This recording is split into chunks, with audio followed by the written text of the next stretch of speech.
Hi, KJ here. In the old days it used to be KJ and now it's just Kevin. But I'm up in location, out on location guys, in the WA bush. Let's give it a start.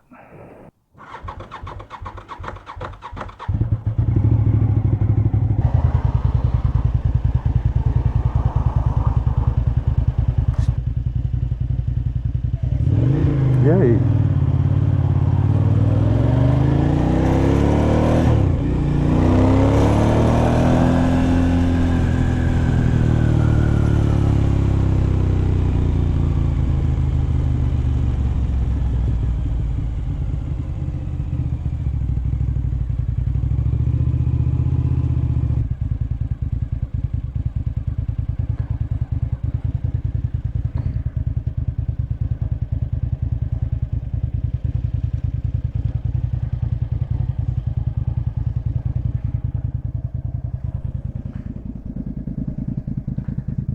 Okay, what we're going to go and do is go and test the suspension again. The front fork settings, the rear shock settings, changed it about 4 times now, getting to understand it a little bit better. And tyre pressures, have changed the tyre pressures too. I'll tell you all about it when we get up the hill, but first we'll just go and give it a run and see what it's like. See if I can get an idea of how it's going to go this time. I've tried to look up the factory settings, things like that. I didn't have much luck, and I've been using for the front forks the Gen 1 Hayabusa manual that I got, which is pretty similar thing anyway.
This highway is a lot of trucks use it, and it's got a lot of ruts in it.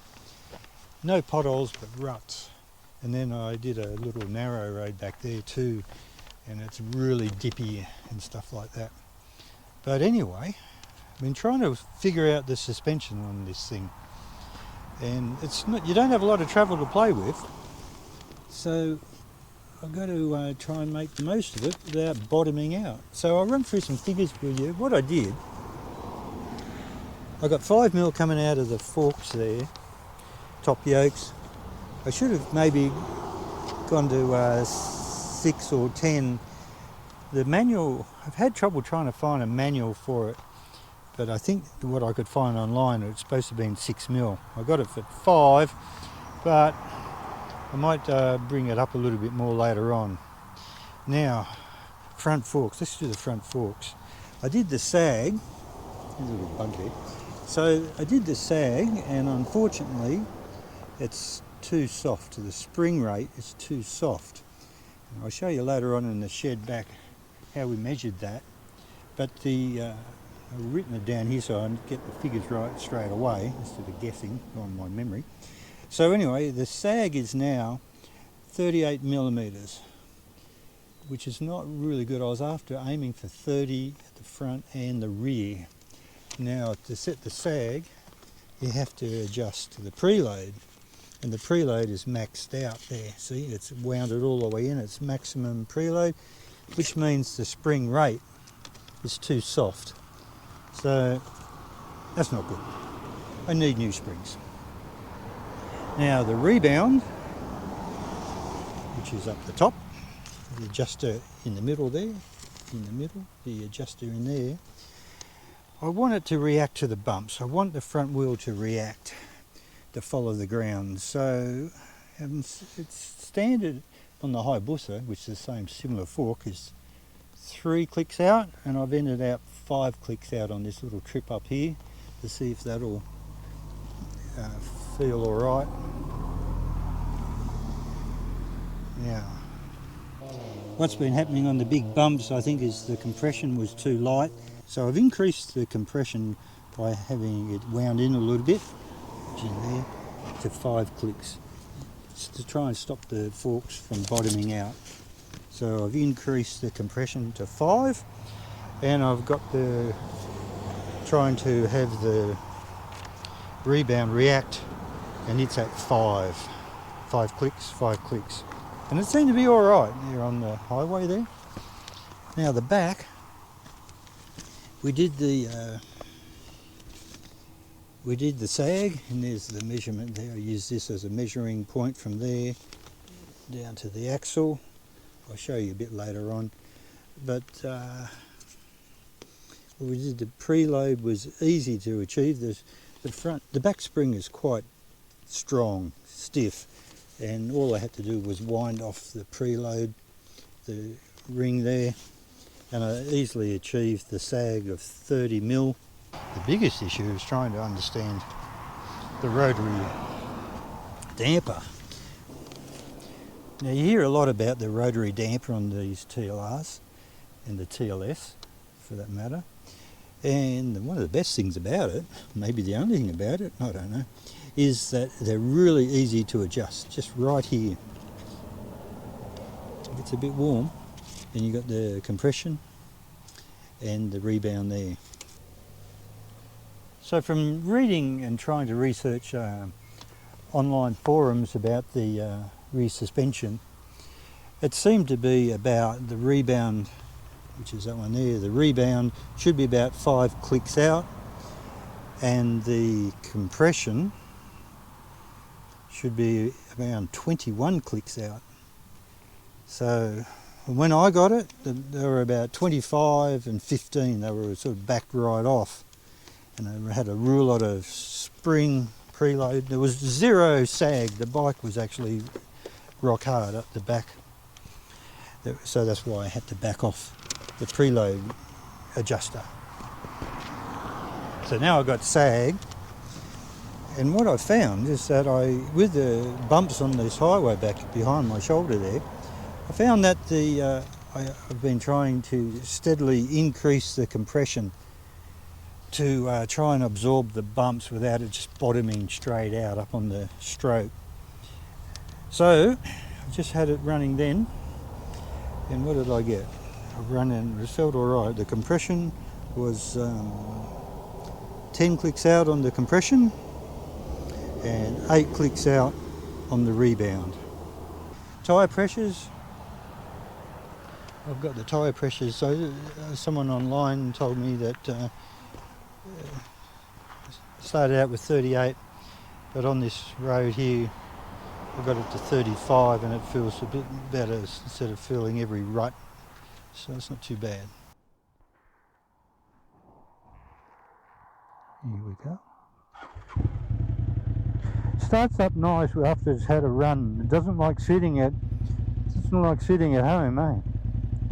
It's cranky to start if it hasn't been used, but when it's just been here for half an hour,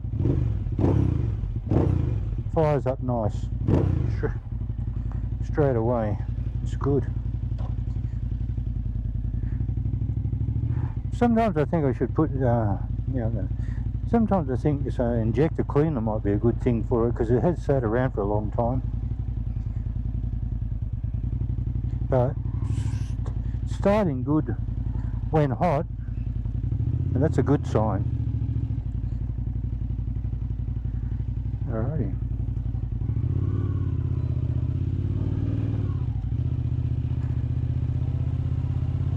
We've got everything.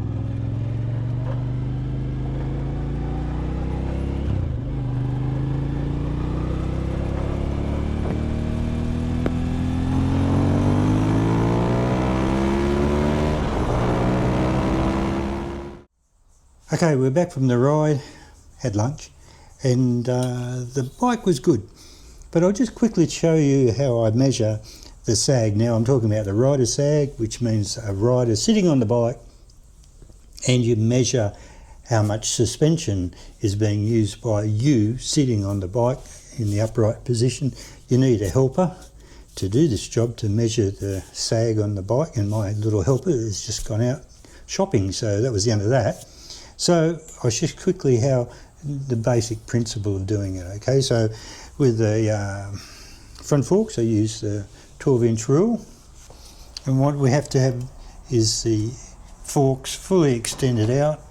This is where the helper comes in handy. So we've got 110 millimeters fully extended of the forks. Now I'm using the point there and the point there. So when you stand the bike upright, as you can see, the forks are going to go down.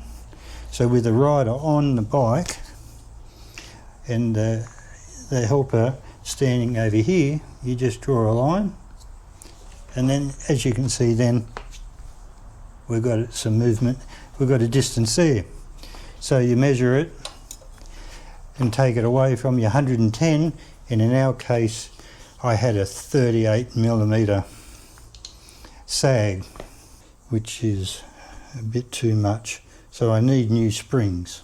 And to adjust this preload is simply winding up and down the adjusting nut with the 17mm socket, and you just put it on there and you just wind it up like that and back it off like that, and you have the little grooves there machined into the side of it, and you can line it up to the grooves, 5 grooves, 4 grooves, and in my case it's maxed out now, wound right in. So that's it there. Do it on the other side, of course, both sides, and that's your preload adjustment. So we need stronger springs to achieve this 30mm sag, but with the back it's a little bit different, and this is the way I do it.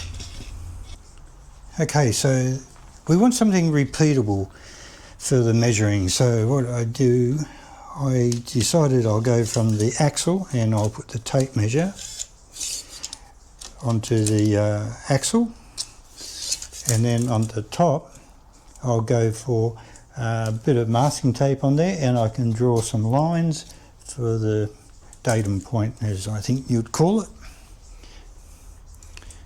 So once again, with your helper you have the bike fully extended out, leaning it against the side stand, and you put the tape measure down and hook it up onto the tube of the axle, and then run up the side of the bike there on the tape, draw a line down, draw a line across, and then you have your reference point. In this case it was 460. Like, we just pick a nice even rounded number to make things simple, because we're starting the measurement there. It's our own choice, you can make it 450 if you wanted to, or 470, whatever. So make it simple. Just went there, because when I sit on the bike, when it's upright, it's going to go down. And in this case, when we wound off the spring, it went straight down to 30mm sag, which was spot on straight away. So it was very quick and very simple. And if you find this video helpful, please subscribe. It helps enormously. So thanks guys, and we'll catch you in the next one. Bye.